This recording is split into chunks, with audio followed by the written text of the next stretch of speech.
What's up, everybody? This is Grand Cam. Welcome to the Grand Mill Podcast. This is episode number 26, The Traditional Man with Mr. 1950. Mr. 1950, how you doing? Oh, I'm good, man. I appreciate the invite, brother. Man, you know, good to talk it up with another man. I mean, that's a great thing, man. How you doing, man? I'm doing well. Yes, it is just speaking to another man, but it's also something more special as well, Mr. 1950, because, the last, I just met you recently, but the last year, I've been putting in a lot of work, calling into all your colleagues' shows, Lucario, Steve the Dean, Miles Cunningham, Kay Zaggins, EO, all these guys that I needed a lot of work. I needed a lot of help. And it was you guys and some other content creators in this pill theory space that helped me out a lot. But who has been the one which group of content creators has the one that's given me the most longevity and the most sound advice that can last lifetime has been you guys. Nobody else. Oh, man, I appreciate that, man. It's you try huge. to tell the truth. Just try to tell the truth, man. Try to tell the truth to men. It's really simple. If you think about the theory, not theory, the truth behind, what we're talking about. I think a lot of men don't subscribe to us because we take ownership. That's part of being a man, right? Taking ownership and controlling your environment.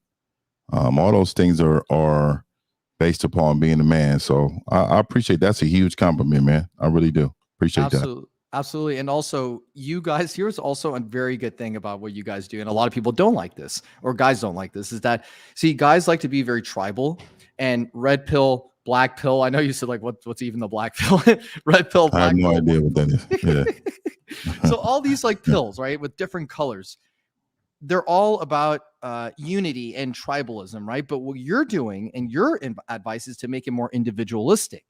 And you're saying, no, this is not a pity party. No, we're not going to blame and complain about women for our shortcomings. So then it becomes like, well, I mean, I kind of like being in this red pill space where I'm like, part of this big group and all that kind of stuff. But, what's really in the end, who's going to take ownership of your problems?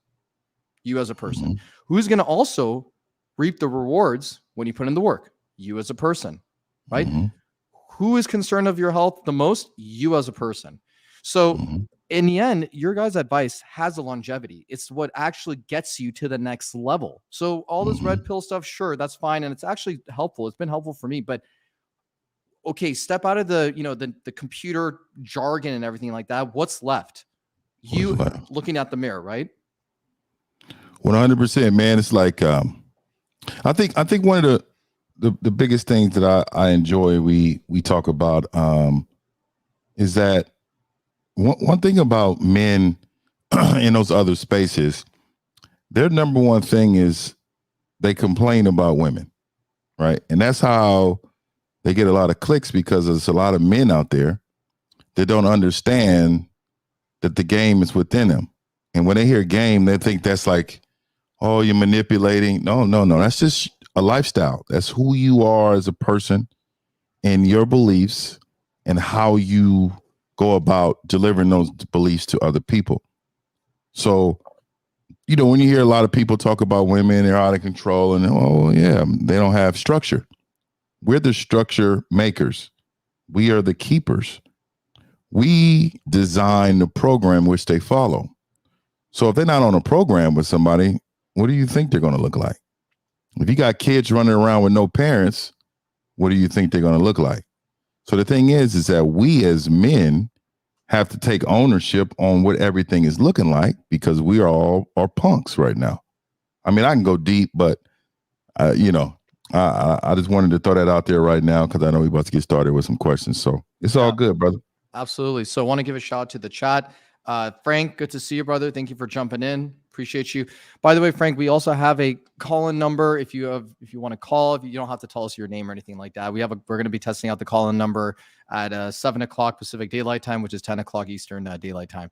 So, Mr. 1950, for those who are not familiar with you, please give a brief introduction about yourself. Give us a little bit about your past, what's going on in the present moment with your work and in your life, and also any future aspirations you have, any goals.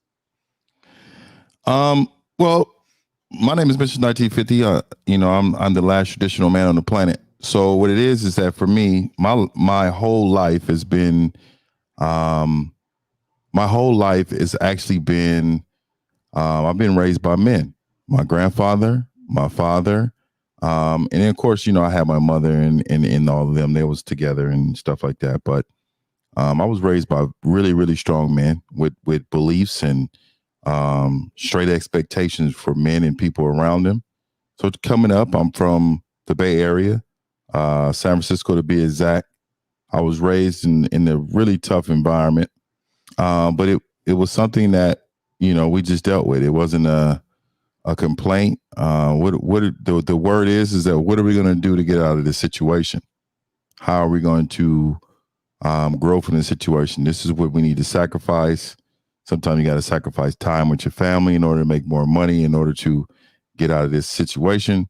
Sometimes you got to sacrifice your friends and family, stuff like that. So I'm from the streets of San Francisco. And I got older. I was pretty good in football, so I played a little Division One. And locally, San Francisco, I played at San Jose State. So I played nice. there. You're Spartan? Spartan, baby. Spartan. You know what I mean? Yeah. So, and then, that taught me a lot. I was around a lot of people. That in college that had goals and plans and stuff like that. And from where I'm from, not a lot of people thought past the present. You know what I mean? So, I got game from that, but I really got game from grandfather, uncles, my dad. Their opinion about manhood was strong and thick. And as I got older, you have life experiences, you go through things and you find out the right way and in the wrong way. But there was one common goal, and that common goal was yourself. Who you are matters. It doesn't matter how much money you got in your pocket. It doesn't matter what people around you are doing. It don't matter what your current situation is. What about you? How can we get you better? Your principles and morals stay the same, and you'll get through it. So, yeah, man. Got older. This YouTube thing kind of fell on my lap. Actually, I was a straight audio podcaster. I got an audio only podcast called Raw and Uncut Podcast. I've done that for about a year or something. I'm still presently doing it. I don't do it consistently like I used to. Where do we find those episodes? On every platform, iHeartRadio, TuneIn Radio, Apple, Spotify, on all those Raw and Uncut podcasts, and it generated a lot of downloads. So I said, you know what, let me go to YouTube, and I connected with Steve, and Steve's a good dude, man. Steve the Dean. I know people have opinions about him, but man, Steve's a good dude, man. And he helped me out, and just to kind of get the understanding about, what to do in the YouTube space. You know what I mean? I'm a master of my environment, so whatever it is, I indulge myself in and try to do the best I can. Put myself in a position to win, because I'm a winner. You know what I mean? So I got in the YouTube thing, man, and then, hey, man, everything kind of fell in place, and I have my degree, and man, hey, I love what I do, man. And that's kind of like a small snippet of my background, but that's Mr. 1950 in a nutshell. So let me ask you this: when you were in the presence of your grandfather and your father, who taught you a lot about manhood, and you're just soaking it all in, but then as you go about in life in California, as you know, it's a very left-leaning state, but we're not getting into politics. It's just we're not getting into politics on this episode, but let's be objective. It is a liberal leaning state. So with that being said, there's a lot of this. It's usually the liberals that are saying that men and women are equal, right? And yes, equal rights, but not equal as humans. Men are completely different than women, and that's okay. And there's nothing wrong with that. So when you were, there's no equal rights either, by the way, but say that again. Yeah. There's no equal rights either, by the way, but yeah. Okay. We can go into, yeah. I mean, because if you look at it, especially if you look in the industry of of child support and the percentages of men, paying what they say 60 to 70% more than women on every child. And dude, there's no way that the laws are in that, for instance, are equal. So that's just one. I can name several, but we can go ahead and go to Right. So everyone has their own set of like kind of privileges based on your gender, like what you have. Correct. So guys get hooked up on this area, women get hooked up on another area. Most definitely. Okay, fair enough. So when as you were young, getting older, let's say in high school, when you're starting to see things a little bit more, did you feel that there was a conflict between what your dad and your grandfather taught you based on, and then in comparison to what schools have taught you, the movie industry, like not the industry, but like the movies you would watch, or your friends talking to you about girls or something like that, and you're just kind of like, what? I don't remember or recall hearing anything. My dad doesn't say anything like this. Of course. I think the simp culture has been around since the beginning of time. Okay. There's definitely a disconnect between men and males, right? Males are the ones who's not guided properly, the ones who don't share the masculine beliefs. They're fighting against men and what men is real beliefs and purposes in life. So of course you have challenges, especially in movies, especially in media. But media shapes dummies, right? They don't shape the smart people. So we know that it's going to be a huge difference. Now, what I was taught was extremely different than what the normal individual male was taught, because I was taught from a philosophy of this is 1 + 1. It's going to be 2. 2 is going to be 4. Don't let nobody tell you 1 + 1 could be something different than 2. Don't let nobody tell you that this is how it's supposed to be in your household when this is your household. And teach your kids transferable information is what makes you the most manliest man you can be. Transferring this information that we're giving you to your girls and boys in your home. So yeah, there was a huge difference in how we got out. Yeah. What was an example where your dad and your grandfather taught you something like a principle, something you always like adopted, or you just applied very frequently every year, and you came in conflict with somebody else, like one of your homies was like, dude, what are you talking about? Something regarding girls, something about manhood, anything you can think of that was specific. Well, yeah, I mean, one of the things I was always taught is the decision needs to be made by the man. Okay. And this comes with anything you got going on. So like most of the time you hear men says, hey, what would you like to eat? When they talking to a woman or something like that. Oh, what would you like to go eat? Oh, this is not her world. This is your world. She's a part of your legacy in your world. And see, this is another way of the thinking that men don't understand. See, women want you to take charge. Women want you to be in control of your own destiny. They want to be a part of your legacy. And in order to be a part of your legacy, they're going to have to follow your directions. So a lot of times, the number one thing that I see is normal day-to-day talk when they allow a woman to dictate the terms, when they allow a woman to dictate her standards on and put standards and beliefs on you that she expects you to follow. So they're already getting the setup. Women, unstructured women, don't have direction. They live in the moment. They don't have future because they're not leaders. Leaders predict their future. So the difference is the woman is going to get what she can get in the moment. And if she don't get it, what does she do? She moves on. So that's probably the biggest thing right there, man. Just a misperception of understanding when you talk to a woman on how to take control of situations, how to communicate with them, give them directions. Don't ask too many questions, man. Mm-hmm. When you're first meeting, I don't know what your situation is for what's your dating situation, but when you go out, when you come across women that are, let's say, conditioned to be very bossy, they're conditioned to be boss babe, independent, Miss Independent kind of stuff, right? All those like things that that feminism like promotes women to do, right? When Yeah. I've because I've become so centered with myself, thanks to you guys and Good. others as well, I just feel that when I come across, I recently encountered a woman similar to that, and I'm dating her right now, and she was just kind of like, she had such a like a very bratty attitude, and I had to fix it. I had to tell her like, hey, this is not you.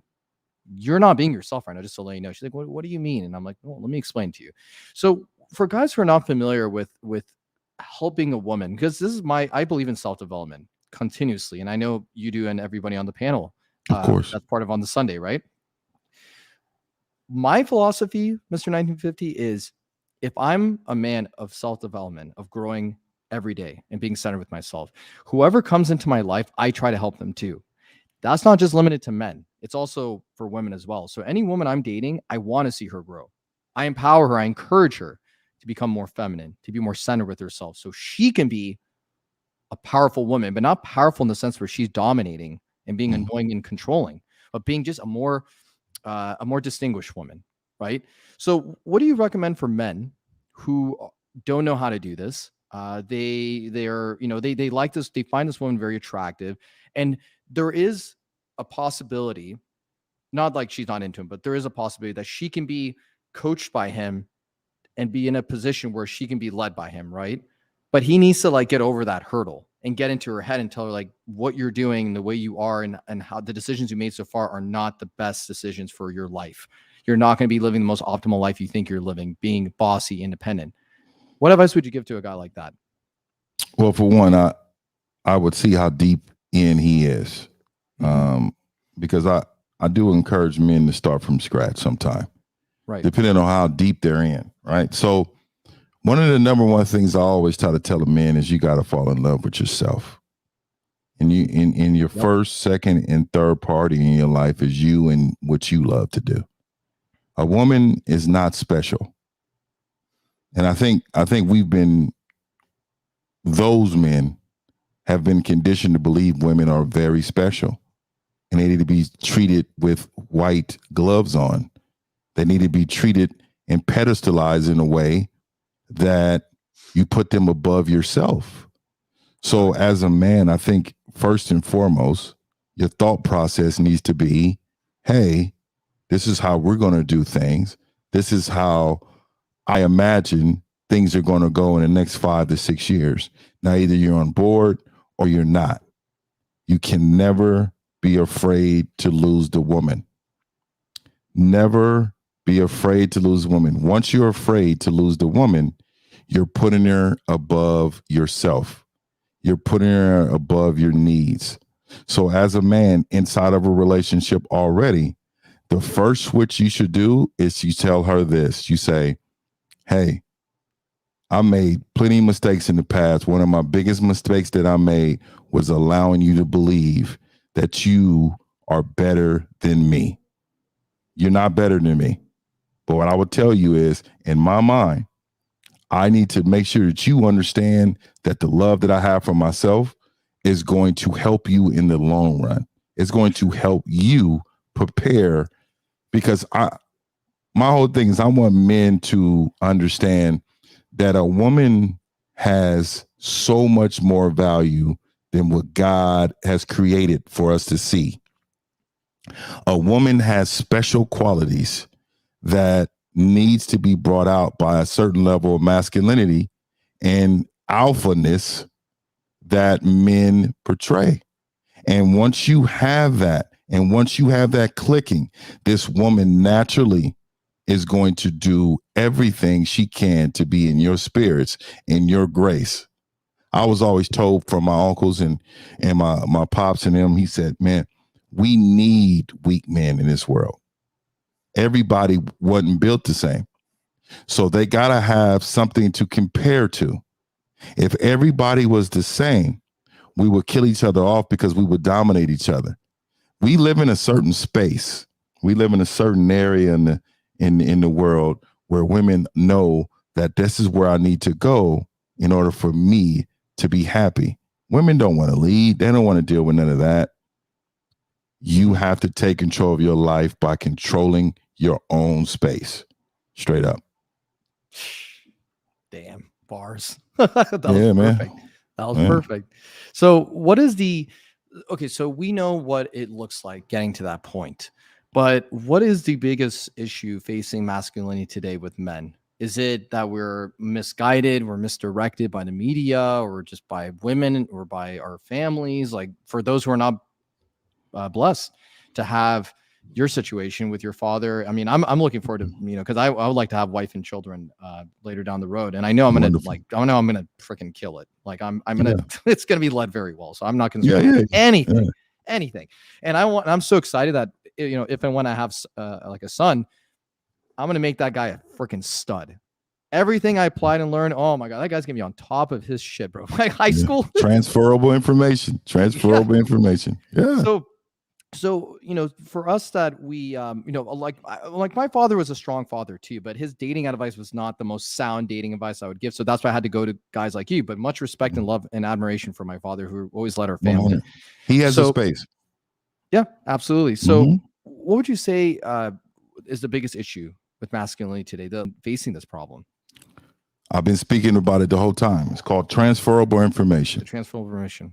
And transfer information from strong men to young men. Mm-hmm. See, what's happening is it's so watered down because a lot of men believe that the information has been given to them.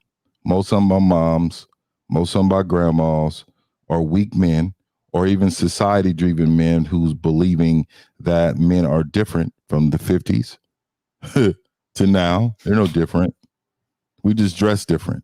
Yep. You know what I'm saying? Yep. Those men had strong minds. This generation of men and older men are weak. It's not just the young people that are weak. The older men are weak because they're allowed a certain social construct to destroy the terms and conditions of relationships and destroy terms and conditions of masculinity and masculine men. So when there's no more OGs, no more uncles, and no more men who was in the lane of winning and being successful, then how can you be led by a person of the different gender? Women teach their sons to be gentlemen. Gentlemen is a subservient position that women create. There's no such thing as a gentleman. There's men and then there's women. There's nothing else. Damn. Everybody has been taught to pedestalize women by how? Gentlemen pay for things. Gentleman opens doors. Gentleman pumps gas. Gentleman protects her. Gentlemen do.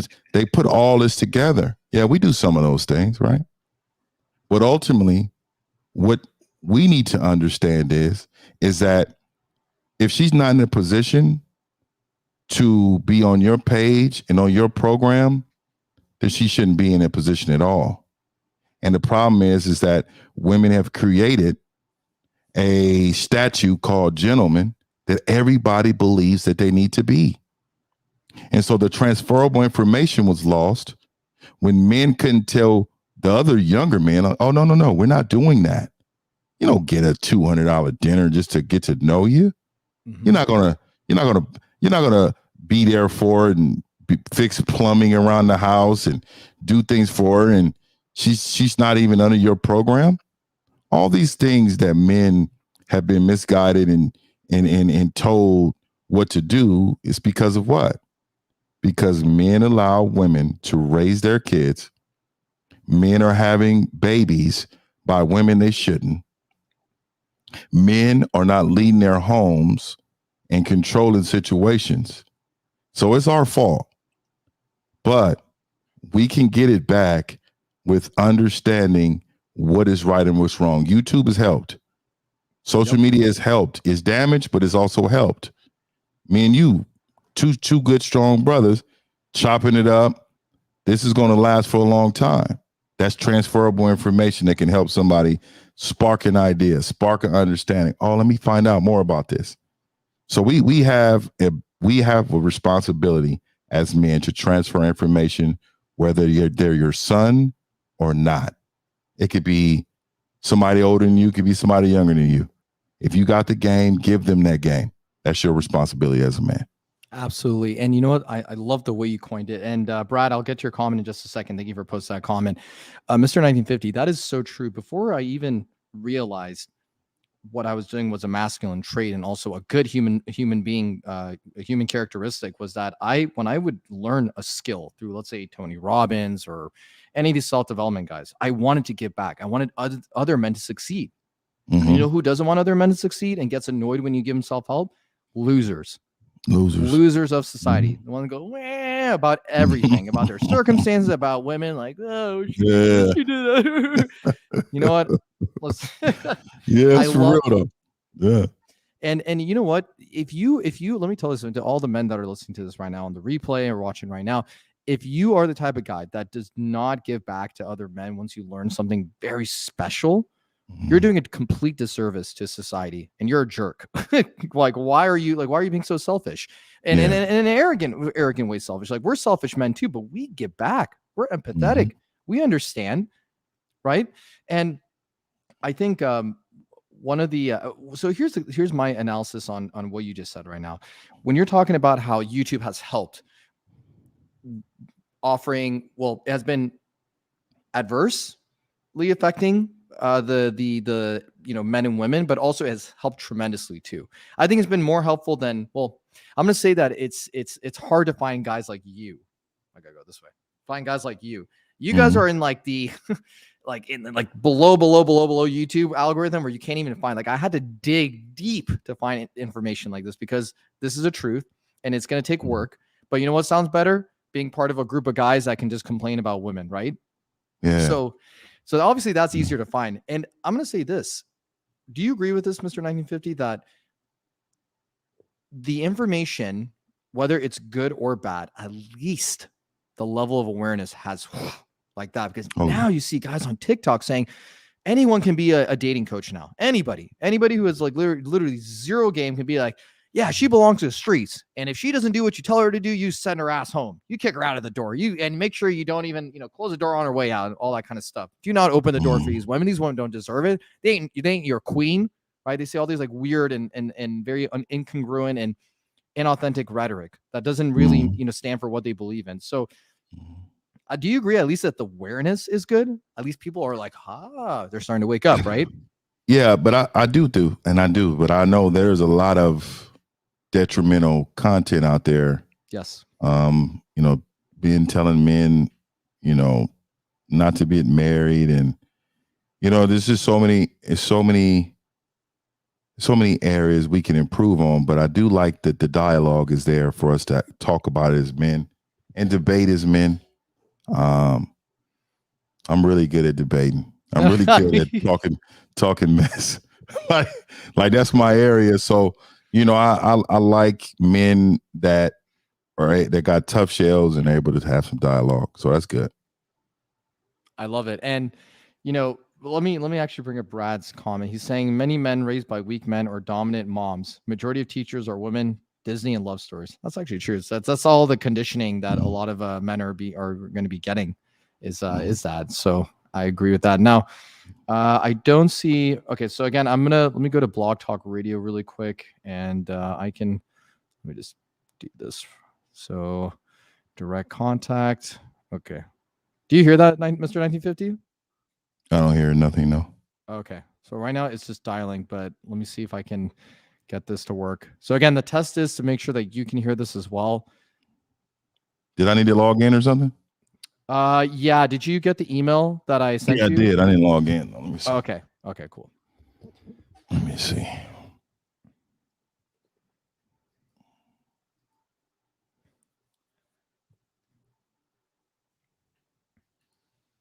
All right. So now I'm on air. Okay, cool.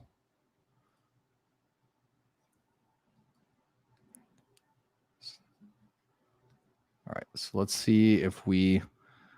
All right. Beautiful. Okay. I'm ready to go if you are right now too. I got to log in, you said? I think so. It's an invitation link that I sent you. Yo, Andy in the house. Good to see you, man. I have Andy. If you want to call into the show, Mr. 1950 is just logging in on the show right now. So if you want to call in, feel free to. And if you have any questions, Mr. 1950 is filled with game and knowledge, and he's one of the rare guys in the space of men's space that will actually give you the advice that you need and the longevity type of advice, not some like cookie cutter, shortcut kind of crap. We're talking like some real man shit right here. All right. So. Or do the direct connect? Yeah.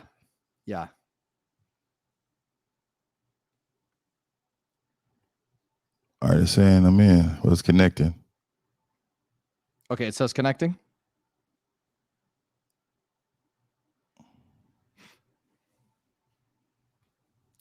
At least it's a good learning experience for you as well. So you got to do Blog Talk Radio also, man. They get people calling into your show. I know you do solo stuff too. So yeah, I do solo. Yeah, it's like I'm hearing it like twice though right now. I think I know why. Maybe let me try this. You're hearing like echo? I'm hearing echo. Okay. Let me see if I can mute the show. And then I just muted myself on the show. Do you hear you hear no echo now, right? No, there's no echo, but I don't know if they can hear you. Can they hear you? Well, people on Blog Talk, oh, that's true. I don't know if people on Blog Talk Radio can hear me right now, but the point is that we can have the phone number. Let me see. Go here. Okay. I'll figure it out as far as the Blog Talk thing, but as far as YouTube, I will get YouTube up and running for YouTube. Just make sure everything goes smoothly there. This is the call-in number, guys. If anybody wants to call in, okay. Let me just do that again. Questions. All right. Okay.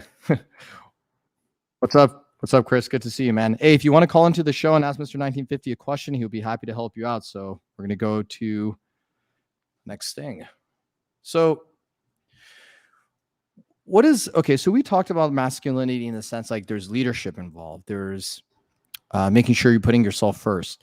What would you say is probably one of the least common things that guys talk about in the space of what is masculinity? Because we talk about leadership, we talk about authenticity, honesty. Is there something that is overlooked or something that you feel like deserves a little bit more credit of what is a characteristic trait of masculinity? Yeah, being uncomfortable. Ooh, that's a good one. I think men that are real men understand that being uncomfortable, living in that space of being uncomfortable is a very good place.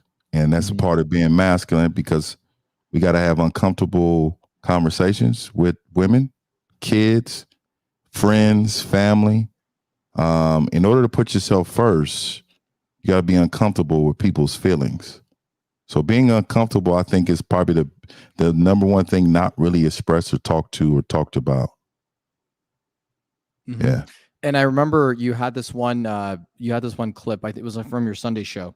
And I remember this guy was talking about going to his boss or something like that. And you explained to him, like, listen, being a man, part of that is being uncomfortable. Mm-hmm. Right. And part of and you're going to have to say things that don't sound as smooth, or, it's just you have to constantly put yourself in that state, because men were made to persevere and to thrive 100%. In conflict. That is what a real man does. So being uncomfortable, Mr. 1950, I know you're gonna crush it on this question. It's not just being uncomfortable with your personal circumstances and doing something about it, but it's also involved in work. What about when it comes to when you're dealing with, let's just say, like a marriage, for example? Guy is more or less like leading the relationship. He could do a lot better. He could use your coaching. What would you tell him in a situation like, let's just say his wife is asking him putting him in a very difficult situation, and he doesn't know how to get out of it. So he just kind of like, responds in a way that's just supplicating to her, and he's not really putting himself first, right? How would you help him? I know this is like, you have to have a specific example so you can give a more curated answer, but what would be like the general response to something like that? So he's uncomfortable. by his woman, and he doesn't know how to like get out of the situation because he knows something deep down is wrong, right? Deep down, he knows something's wrong, but he doesn't know how to remove himself out of that situation. What would you say for someone like that? Being a leader is being wrong too.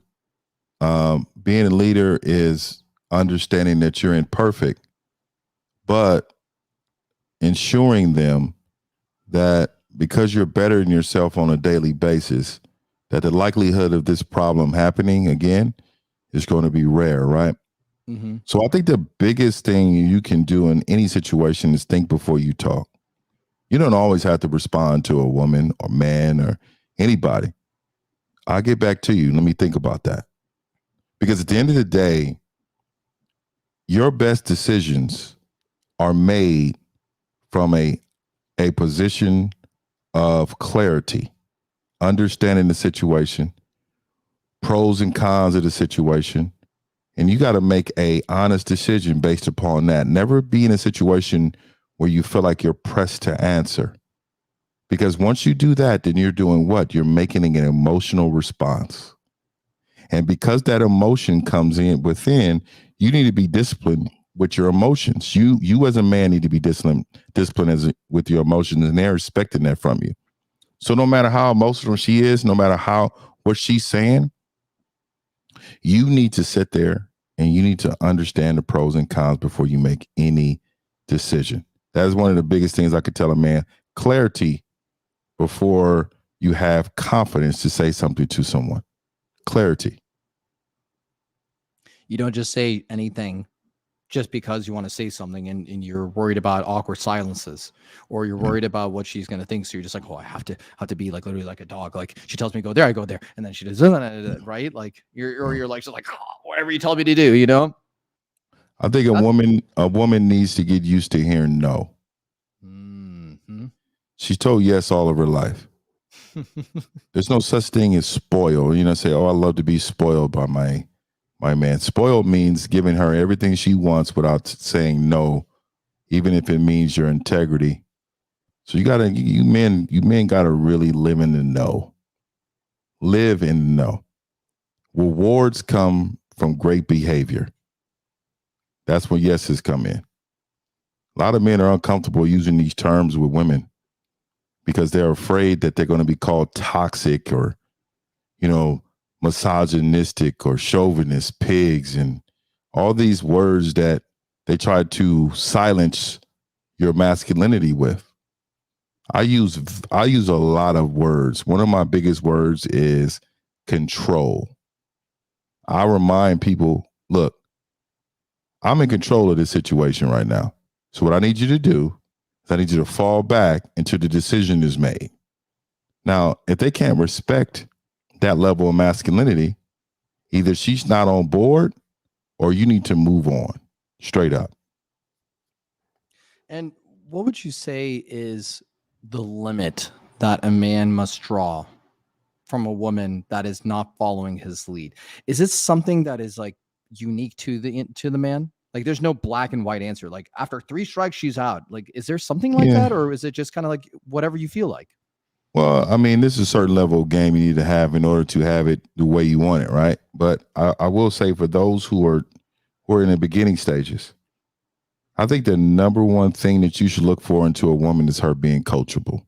Mm-hmm. But there's no limits because you have to understand being a leader means you're the teacher and you're going to have to educate them and you're going to have to show them. You have to give them techniques. You're going to have to also model the behavior that you're looking for out of that woman, right? Mm-hmm. So she's going to make a lot of mistakes and you got to be prepared to correct her on it. And as long as her response is, no problem, I'll make sure I work on that, or I get better, or, I definitely hear you, I respect that. Those are the responses you need to hear.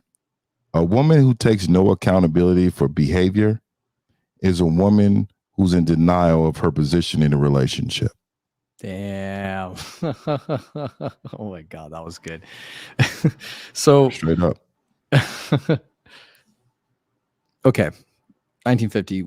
There are times and there are moments where guys we're human after all. But even though we are desensitized from like getting overly enamored by a woman, we're still humans. And sometimes we might get to a point where like we see a very attractive woman and we might approach her a little bit different. I know for you, you're very much beyond that, but like again, you're still a human being, and you'll find a woman very attractive, but you snap out of it, and you know how to go on a more practical or pragmatic and logical way, right? But still being that, excuse me, still being that man for her as well.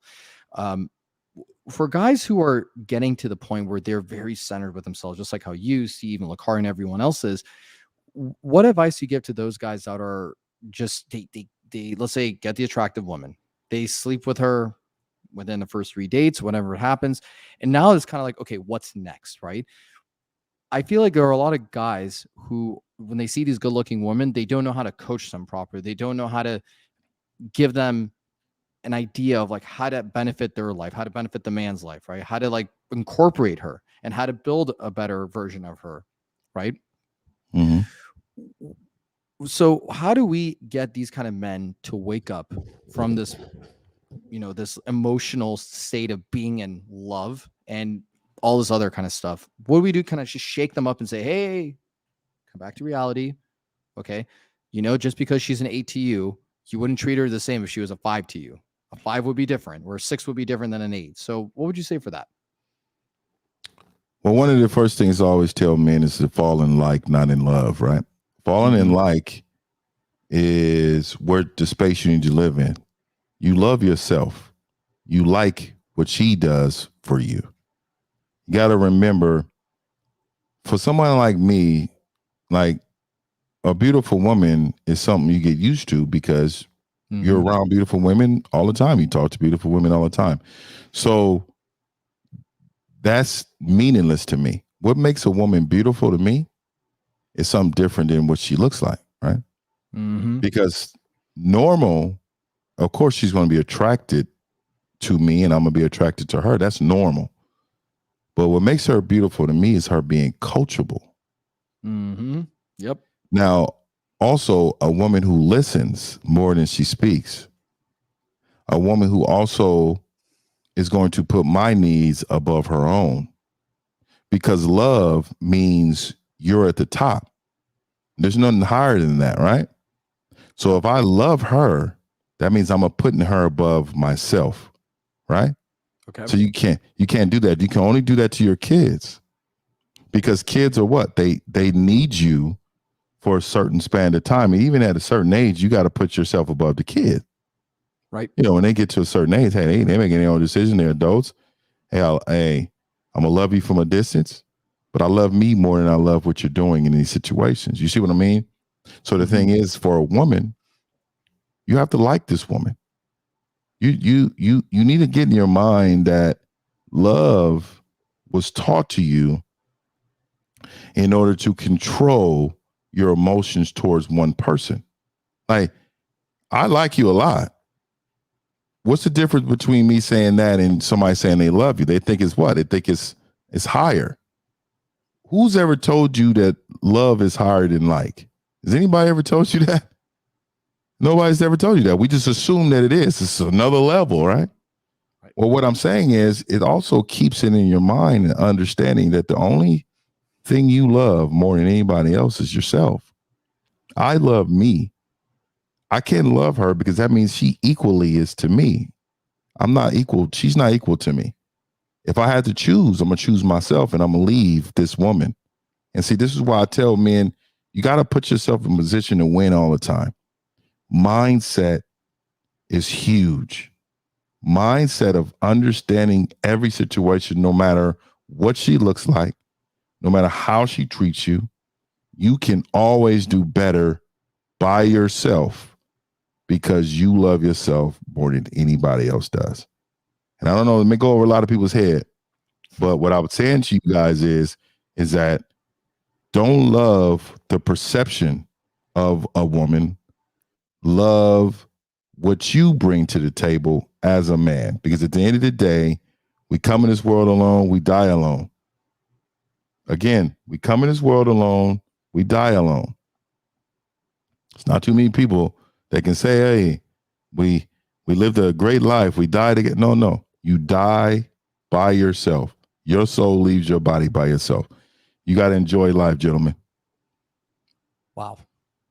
Beautiful. Now, here's what's really interesting. So, as someone who's gone through a major paradigm shift in 1 year, I used to think that literally sex and beauty was everything about a girl. That's what made a girl a girl. I literally thought that was it, and I was so misguided, so misdirected with this.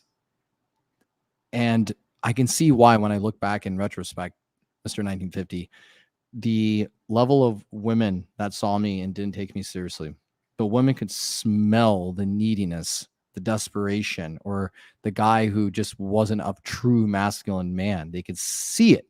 And I love how when Steve says, he's like, if we can see it, best believe those girls can see it too. Oh, they know. Shattered, earth shattering. So when I stumble upon your guys' content, I'm like, Jesus freaking Christ, man! Like, have I been a dork for this long and I haven't even realized it yet? So we've all had moments. Yeah, absolutely. Yeah. And you know what? I'm so proud of myself to be able to spread the message with you guys and like bring it back to other men who don't even see this, because you know it's really funny. There's one of these women that I'm seeing right now. She's we got it on the first night. She came over to my house. We got it on, and we had an instant attraction, like right there. Solid attraction, solid bedroom game between us, and everything was fun. Now, here's the funny thing. I was saying voice notes to her yesterday, and we talk a lot on the Instagram DMs about sexual stuff. And then I told her, and I wanted to kind of put it back on her, like flip it on her, say, listen, I'm sick of hearing what you have to say sexually. Tell me something non-sexually of what gets me, what makes me so attractive to you. Tell me that. And I put her on the spot, and she's like, oh my God, the way when you're around me, this and that, and I feel your presence, I feel your masculinity, you're strong. And my body just, she's like, my tees, they grow 25% bigger every time they are around you and stuff. And I'm like, hey, listen, that's sexual, but still, I appreciate that too. That's really good. So she's telling you the truth though. Oh yeah. Oh yeah. She ain't capping about that, and she ain't lying about that. I here's the funny thing too, Mr. 1950. Thanks to you guys, my message is part of the Grand Mail is to promote men to let women be honest with them ASAP. I have no time to waste for games. I have no time to waste for anything. I tell me who you are. Let me know who you are now, like on this first date. And give me enough so I can work on it. So if you're even worth me penetrating you, right? And because the thing is, guys just think like, dick is a gift. Yeah, exactly. Yeah. Dick's a gift. Dick is a gift. And it's a gift. Absolutely. So when you come from that perspective, well, I think it's the truth, and it's the truth too.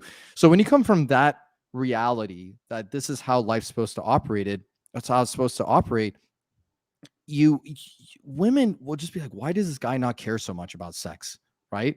Like, why is he so not desperate? Right? Why does he not care? Here, Brad commenting about you said Silverback Lifestyle is the best IG follow. Content is hilarious and honest. Appreciate you, Brad. Hey, I appreciate you, Brad, man. Yeah, I do go hard on Instagram. I hold no punches, and it don't matter what you look like. You got disabilities, it don't matter, man. We got to be able to have a good time, man. So I wanted to know this question. So I see a lot, Mr. 1950, when I go to family parties or friends parties and stuff like that. I just look at these dudes. I'm like, oh my God, these guys look like such pussies in front of their girls right now. And I just look at them, I'm like, God, you soft ass marshmallow biscuit freaking bitch.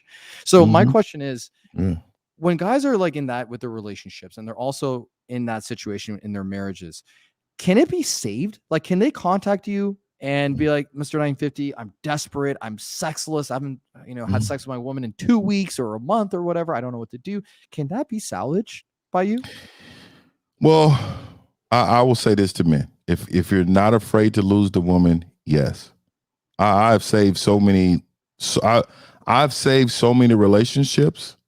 But the mindset has to be, I'm choosing me over her at this moment. So 100%, like, to be honest with you, I have a client now. I won't mention, of course, I won't bring him up, but he's been through several relationships, but he is such a man right now. When I met him, he was a male, and he knows what he wants. He has a great time in life right now. He's dating. He's talking to him. I mean, he's come from a relationship that was so toxic and bad. When he looks back at the situation he was in, he's blown back by just with his movement in life, how he moves now, what he thinks about. His perception has changed. And this is transferable information. Mm-hmm. And this is the information that a lot of men has missed. And I'm just happy that, God has put me in a place that I can bless others with, some of the knowledge I know. I don't know everything, but I tell you, just with these years of experience and these great men that were in my life and they're still in my life. Well, Grandpa passed away, rest in peace. But my dad, just daily, I talk to him 5 times a day. Like literally, me and my dad talk like 5 times a day, bro. So it's there, and just the experience that I give to other men, are special. I love it. And so let's talk about leadership, because you do help men with leadership skills. Mm. I'm going to give you a personal insecurity I used to have, and I want you to, help me with this, and for guys who are also dealing with this. So it's nearly solved now. It's like, it's not even as bad as it used to be, but one of my issues is, my family has a restaurant business. One of my issues was that when I was in the restaurant business, I was like, okay, well, I'm looking at these people that are working next to me. Some of them have way more hours than I do. And we have way more restaurant experience than I do. And they're even older than me. What am I? Well, I'm just Cameron, who works as a rich boy restaurant owner's son, who is working here and helping. That's what I used to think. And I'm not somebody that like has the respect of everybody yet, which is true. I mean, everyone just comes in and says, okay, well, who is this guy? And like, how's he contributing to our company, or is he going to be detrimental? But I would do everything what I need to do, make sure my team is noticed. I practice empathy and all these other leadership traits, but I felt like shit, Mr. 1950, every single time. And this is the question. How do you give directions, you delegate tasks without feeling guilty and making you feel like you're a bossy, arrogant prick? Right? How do you go about that without doing it in a way that is like, sounds like you're just trying to, strong arm everybody, tell everybody, hey, you go here, you go there, or whatever, and you're not like a caring, empathetic leader? So I want you to know that I answer this different. That's why they call me the silverback, right? Okay. So I answer this a little different. So I want you to just hear me out. Mm-hmm. So the day that you stop caring about how people perceive you, you will be the strongest man you can ever be in life. Being a leader is uncomfortable, it's hard, it's unpleasant, but there's a lot of rewards, right? But you cannot care about something that you believe in and you stand on. You cannot care about people being in their feelings or their emotions in regards to something in your soul is right. You feel and believe in your heart to heart that you're doing the right thing. Never care about the response from another person. This is what separates you as a man. Like, shout out to Steve. All of us have different, all of us have different DNA. All of us have different fingerprints. We're individual, but we're individually different. Now, the way I lead, this is the way I lead. I am very, very strong, tough, mentally tough. The side that comes from my genocide comes from understanding the weaknesses of others. So let's just say if I'm leading a household and I know that she's an overly emotional woman. Now, me not being an emotional man, can I kind of understand that why she's emotional? No. But I know that in order for me to build her up, I have to talk to her, coach her, and give her examples on why she should act different to build her up. So if you're going to be in an environment as a restaurant owner or whatever you're just talking about in that situation, people are going to view you in a different status because of your status, right? They're going to view you, say, hey, he's the owner, he's the boss. So you got to know, no matter what you do, there are going to be things somebody's not going to like. So at some point, you have to come in your mind and say, you know what? I'm going to do what's best for the program that I created. And either you're going to be a great person who follows, or you're going to be a person I have to move on from. There's two types of people. Those people who will follow and those people who will rebel. So there's no in between. You have to lead with a certain level of I don't give a F about your feelings. And that's straight up. Because you have to understand, man, like we're falling on the sword for everything. We're to blame. We're the head coach. Like head coaches get fired for what? They get fired because it's your responsibility for us to win. And we're not winning. And I'm not picking the right personnel. Whose fault is that? It's on me. So F their feelings. You know what I mean? Okay, so this is actually going to be a bit of a paradigm shift for me as well right now. But I love benefiting off this episode too. I got to watch that and on replay, to be honest. That was very, very, very deep. Okay, so let's go with devil's advocate and go, because here's the thing. I see leadership books talk about empathy and caring about what the other person thinks. How far are you going to the point where you really don't care about what somebody thinks when you want to?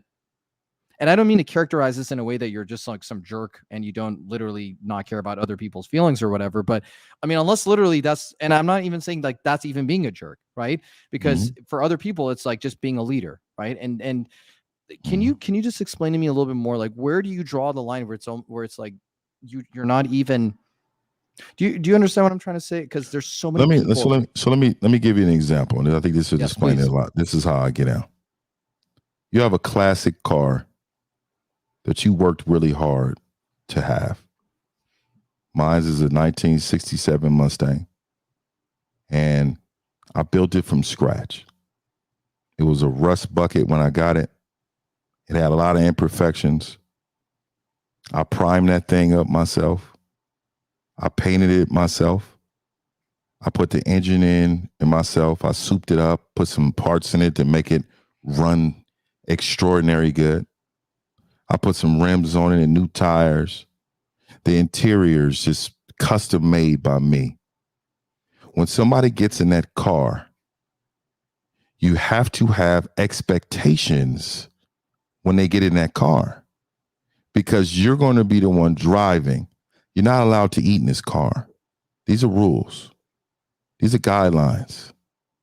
And I don't care if you're hungry. I don't care if you haven't eaten all day. I don't care if you haven't eaten in 2 days. I worked extremely hard for this vehicle.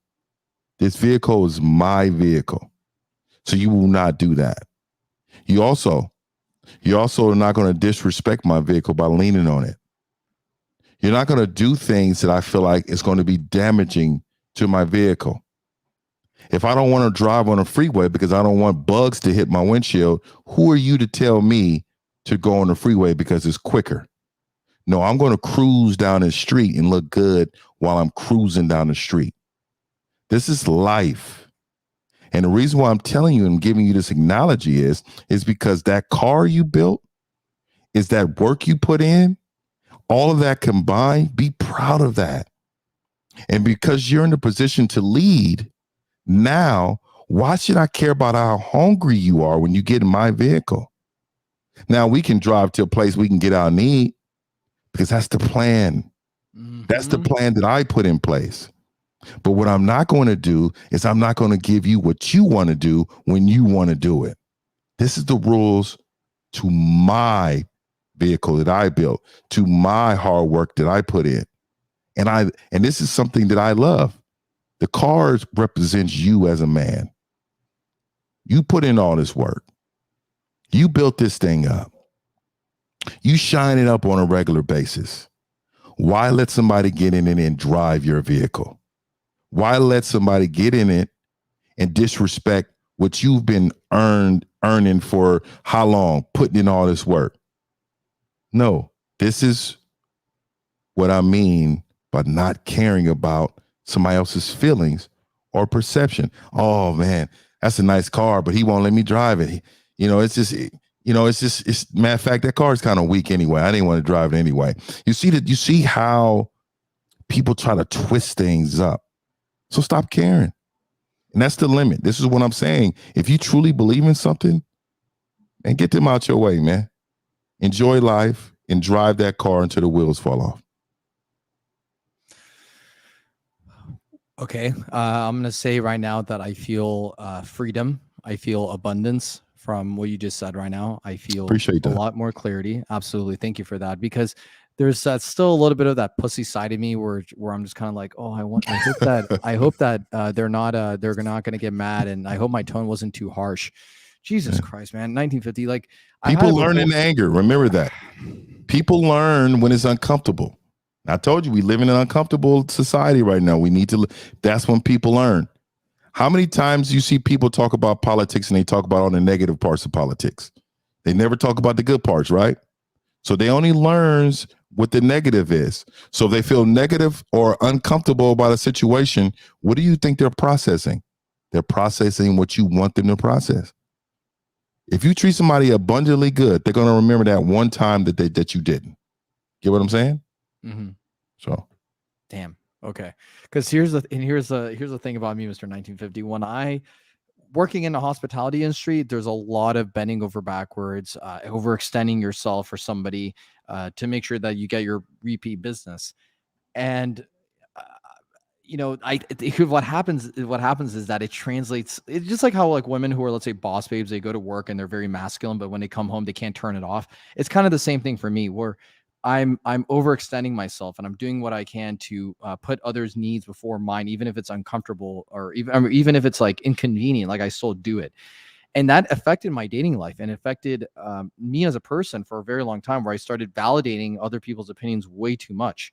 So this right here, the information that you provided and the advice that you provided is so important, because now going forward, when I'm at the restaurant, it's not going to be me feeling guilty of giving an order, delegating. You know why I'm doing it to the audience? Like the audience right now, you know why I'm doing it? It's because I believe this is best for the company. Mm-hmm. This is leading to profitability. This will, sure, the guest who's maybe disappointed right now and they're not happy with the decision I made, well, guess what? I'm doing what's best for the company. I'm not trying to kick away your business. I want your business. But again, it's my company. It's not yours. You're dining in my establishment. Jesus exactly. Christ, God damn it, dude. That just shattered the whole hospitality industry right there. All the hospitality industry, when they say customer first and all that kind of bullshit, man, that is absolutely not true. The big wigs don't care about your customer service. Look at all the big Fortune 500 companies. You think they care about customer service? No, they don't care about that. Jesus freaking Christ. Okay, so let's elaborate a little bit on this, because we're going into like mainstream right now. So we're talking about the customer service industry. So if you were running the car analogy was so perfect. I guess like we don't even really need to go into it, because it perfectly explained the situation. But for, I guess, you know what it is also, Mr. 950, like sometimes, okay, I'm going to be honest with you. I'm very wishy-washy about people wearing shoes in my house. Right. Mm-hmm. Sometimes I think about it. I'm like, okay, well, I know we're going to be going out in the next like 15 minutes. So then don't let them wear shoes. Yeah, no, you're right. You're right. That's it. That's literally, don't come in. We could talk outside. Yeah. Thank you. That's your option. Yep. Yeah. That's perfect. So as we're getting close to the home stretch of the episode, see if there's anyone on the call lines. No, but we're gonna get, one day I'm gonna have a filled up call line. Oh, I'm sure. Thank you, brother. Thank you. Yeah. And I'll bring you back on an episode where we're just freaking dial down like a bunch of calls and save all these like men and women that need our help. So okay, so let's talk about this. what are some misconceptions of leadership? What are some things out there you're seeing, and you see, let's say on Instagram or you're on YouTube, and they're like, leadership principle number 1, you should do this, right? What are some misconceptions when you look at that? You're just like, no, that is absolutely positively not true, and that's not in congruence with yourself, and it's going against yourself if you do that. So what is something that you see that's just kind of like, oh no? You talking about when it comes to leadership? What do you ask? A leadership quality. Question? Yeah, like a leadership quality, or like a characteristic that is just totally misdirected, misguided. I think sometimes they expect for leadership to be shared with the person you with. They use words like partner or leadership is made by one person. Leadership is the one person making the decisions. Now, hearing opinions or hearing advice, not taking advice. Taking advice means you're listening to that person. But putting things in perspective is what you want to do. I think the biggest thing that people always say that, oh, this is leadership. Leadership is a form of control. Now, we have to talk about the elephant in the room, which control. Yes, I'm in control. You're not. I make the decisions. You don't. You are a part of this situation, but I'm the decision maker. So I think direct communication with people and letting them know who's in control. They talk bad. Leaders are supposed to, talk this way to people or communicate this way with people. I'm not saying you cuss them out, but be very direct. And I think a lot of times people miss out on their opportunity to be direct with individuals in situations they should be. Mm-hmm. They just don't want to talk about it. And I think leadership, because when you hear leadership, they always think about, okay, you're leading a woman. But leadership is in everything you do in life. There's men around you got to be hard on. You know what I mean? It's just what it is.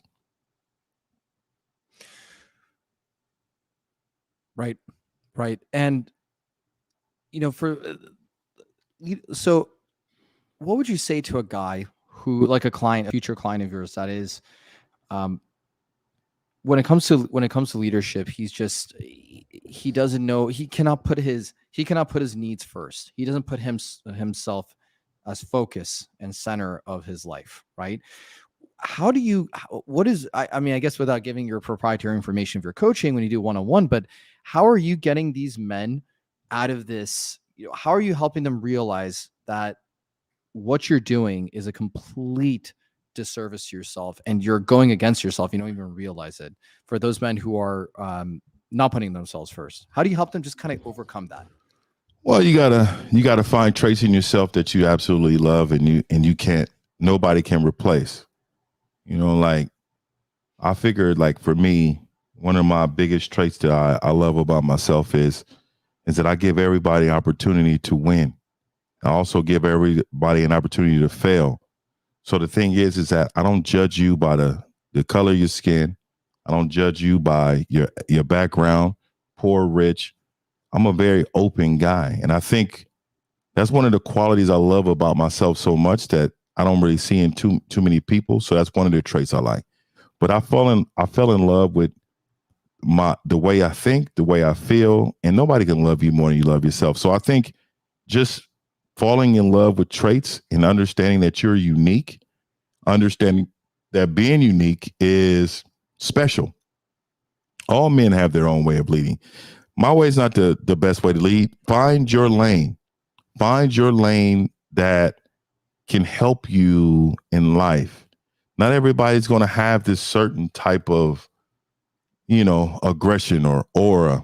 There's some men that come from a background of being rich and taken care of, and they're great leaders, man. They know how to communicate well. They know how to advocate for themselves. I mean, there's so many different type of good men that lead, and it doesn't necessarily look like this. So let's find the one yours look like.